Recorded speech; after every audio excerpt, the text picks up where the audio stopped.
After our shoot where we filmed some really cool videos, we sat in a cafe, remember?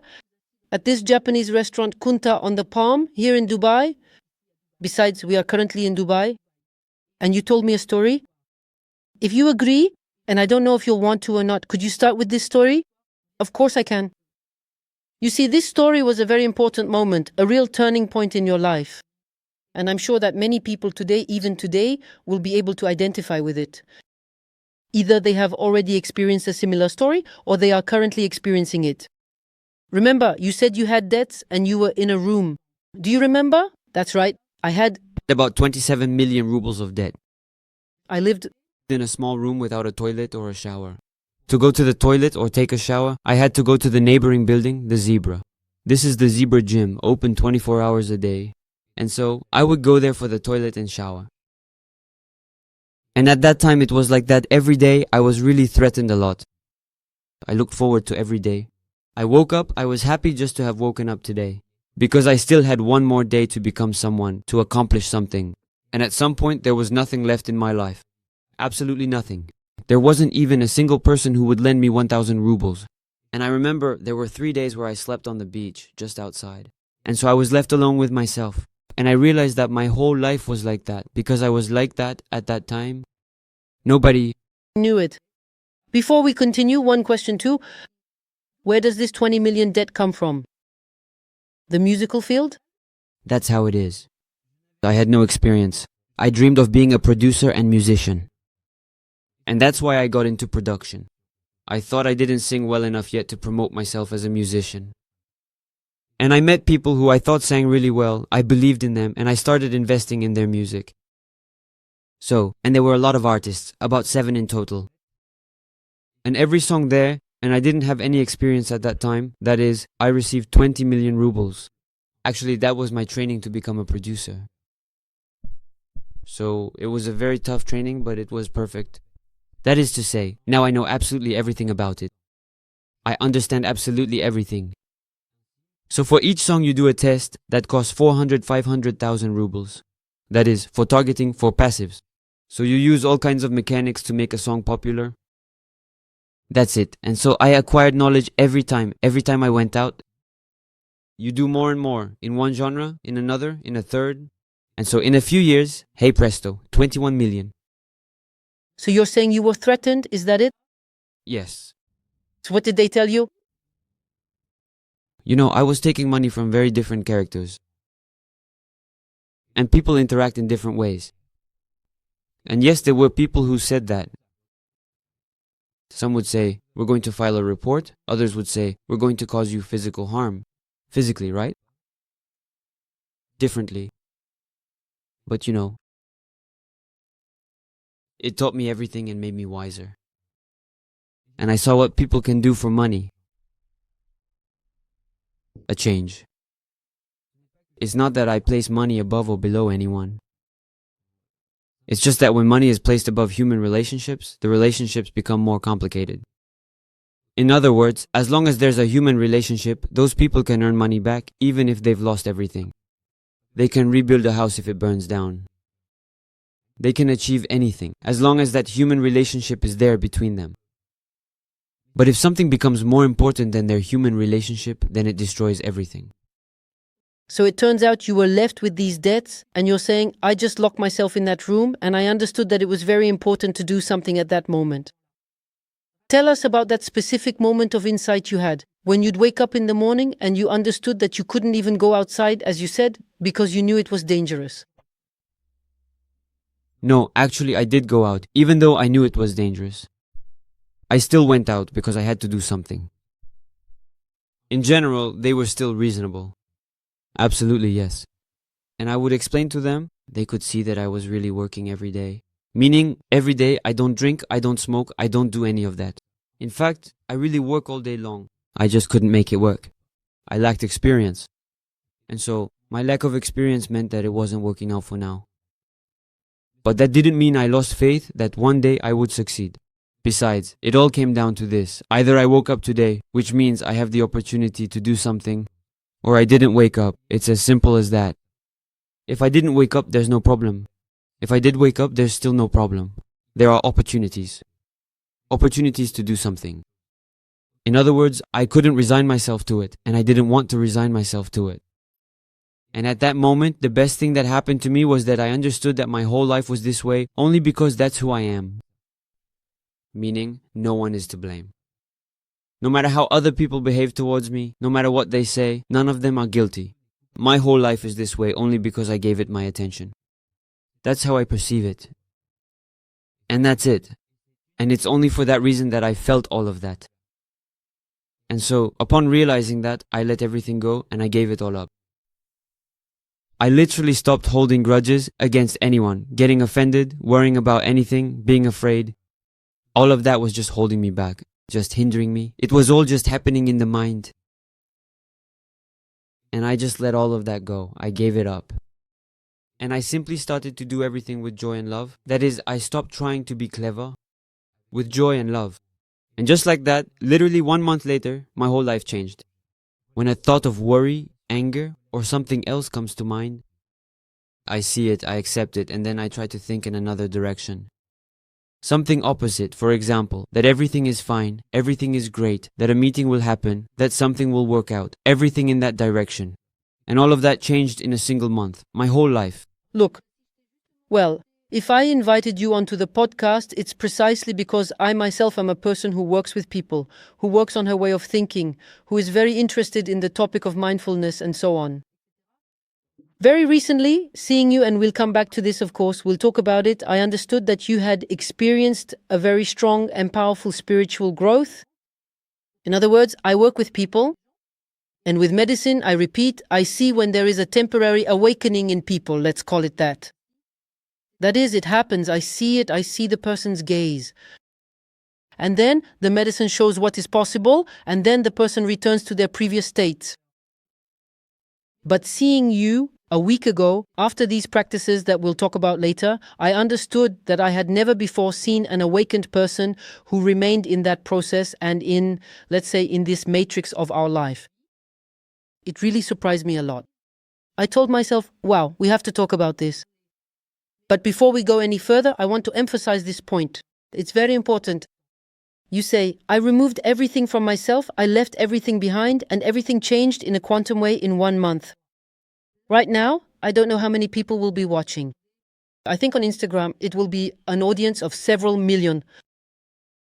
On YouTube, there might only be a few thousand people for now, but still, these are people who are going through the same thing, in a way. Maybe they don't have debts of 20 million. But I often see messages saying that they're suffering. My life, yes, it's a bit, how can I do it? Yes, I just have, let's say, a small apartment, a job, or I don't know, studies. And there's no possibility, and I live in this small town, and in 5, 10, 15 years, I'll still be living in this small town, and nothing will change. So what changed for you up to that point? You became someone successful? Whatever anyone says, that's the reality. You became popular, you freed yourself from all that, and you became happy. You experienced all of that, a kind of quantum growth, literally, as you say, in a single month. How did you get the idea that you had to leave everything behind and start thinking differently? What happened? Where does that strength lie? Where is that trigger? It's those situations that were happening to me, the way my father raised me. The situations that occurred. All of these situations are my teachers. And by going through them, I first understood that I was alone here and that everything around me was changing. That is to say, I have noticed very well that everything around me is changing. People are constantly changing, thoughts are changing, my clothes are changing, my appearance is changing, in a way the way I look. Everything changes, but I exist. I realized that it was impossible to get attached to anything. For us to be sitting here right now, so many things had to happen. Billions of coincidences have happened so that we can be here, sitting and talking like this. I understood that you can't get attached to anything. If you get attached to something, it will inevitably change and leave you, and you will suffer. And that's what I learned. I learned not to get attached to anything. Then I realized that everything in the universe is made of one and the same thing. All is one, all is unity. In all religions again, and so on. And scientists have proven it. And it just came to me as a realization. I understand that in every point, everything is one. That is to say, wherever I look, I always see only one and the same thing. And that's when this realization came to me. I realized that right now, I am pain, suffering, joy, opportunity, and problems all at once. All this at the same time. And wherever I look, it's happening at every point, simultaneously, at this very moment. So, a situation arises. There are both problems and opportunities at the same time. We only see the problems. And it seems that there, and this is taken for the whole. But there's everything else too. It's just that it doesn't get any attention. And I started learning to pay attention to it. That is, some of my thoughts come to me. After all, I was surrounded only from my own thoughts. And until today I am surrounded only by my thoughts. And we are all surrounded only by the thoughts of someone around us. These are just someone's thoughts. They come from an accumulation of information. That is to say, in previous moments of my life, I saw, heard, learned certain things. And this accumulation of information transformed into a personality on which I relied to perceive myself in space, as well as space itself. And I realized, okay, I didn't choose this information. It was, in a way, downloaded to me. It's just a series of events that happened to me. I appeared, then there was what my parents were talking about next to me. Then I was told to go to this kindergarten, I'm going. And there too, people communicate, discuss something, then school, and so on. I am just a collection of information, a USB stick that, from this mass of information, produces these thoughts. I hold on to these thoughts, and they manifest in my life. I just saw this connection, it's quite direct, you just have to observe a little, and it becomes obvious. So you noticed it at that time when you found yourself in debt? Yes. I realized it was just me. All this, in fact, is not their fault. I'm the one who created everything. It's through me that all of this manifested. But now I can start thinking about something else. Before I only thought it was difficult. No, it's not difficult, it's easy. It all just starts with me believing that it's easy. I believe that I'll make it too. There are so many people on the planet. And they are as they believe. They are as they are inside themselves right now. As I say, we are the result of our thoughts. So in fact, that's what you're talking about. Among other things, yes. You woke up, you became aware, and you understood that you can choose joy, you can choose And start, yes, thinking about something else.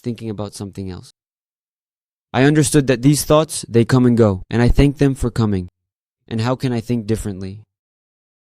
I'm feeling suffering right now, yes, but... And why not with love? Where does this suffering come from, really? From one thing. The moment I don't accept what's happening as it is. That's when suffering appears. Meaning what happens, happens. But for some reason, I've decided that it should happen differently, or look different, or manifest differently. This person shouldn't act like that. They should act like this. I'm the one who decided that. Or this tree shouldn't grow like this. This fly shouldn't be flying here. I decided it should be that way, and that's when suffering appears. Simply because I can't accept what's happening as it is. I don't accept myself, and that's why I suffer. When I saw that, I just accepted things as they are. I no longer tried to change anything.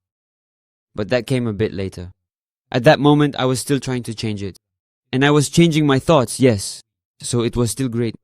Meaning I kept myself in a state of joy and love. I understood that I had experienced very different states throughout my life. And it's in a state of joy and love that it's easiest for me to accept what happens to me in life. It's also in this state that everything I do, whatever I do, seems easier. Any interaction with a person, any activity, even if I'm cleaning the house, whatever I do, it's easier for me to do it in a state of joy and love. In a state of irritation, time passes more slowly, everything feels tense, and so on. Why should I put myself through that? There's no reason to torment myself.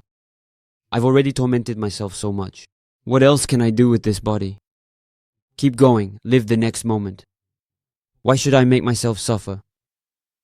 For what reason? Because of something, waiting for someone to do I don't know what. Is that what's going to determine whether I'll be joyful here or not?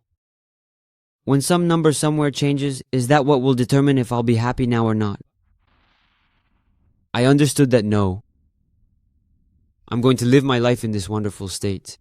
Everyone has that possibility. And I recommend taking advantage of it.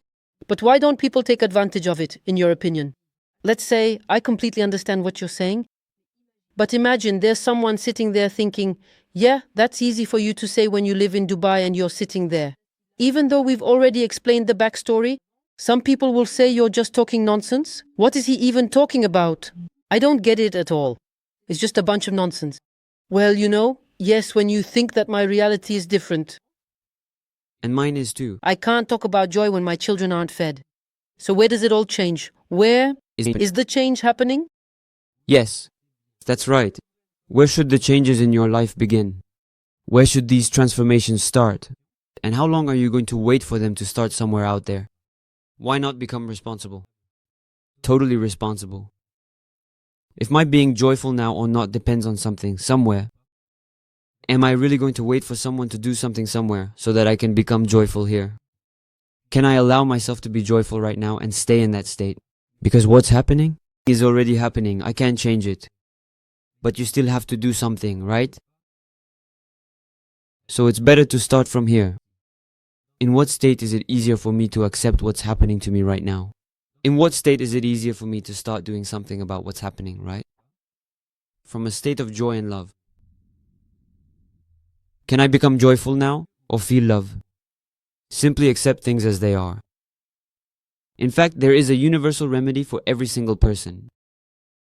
Realizing that there is nothing other than this moment. That is the universal remedy for every person. And here, you just need complete sincerity with yourself. Complete honesty with yourself. To sit down and devote yourself to self-exploration. And to realize just by observing that there is only this moment. Nothing else exists. There is only this moment. Everything else is happening up here in the description. All the experiences, where does this suffering come from? From worrying about the past and being anxious about the future. But those don't exist. The past, all of that, it doesn't exist anymore. There's only now. And there has always only been now. And everything only ever happens now. And there is nothing else. And because you're now thinking about what's going to happen over there, you'll see what it's like.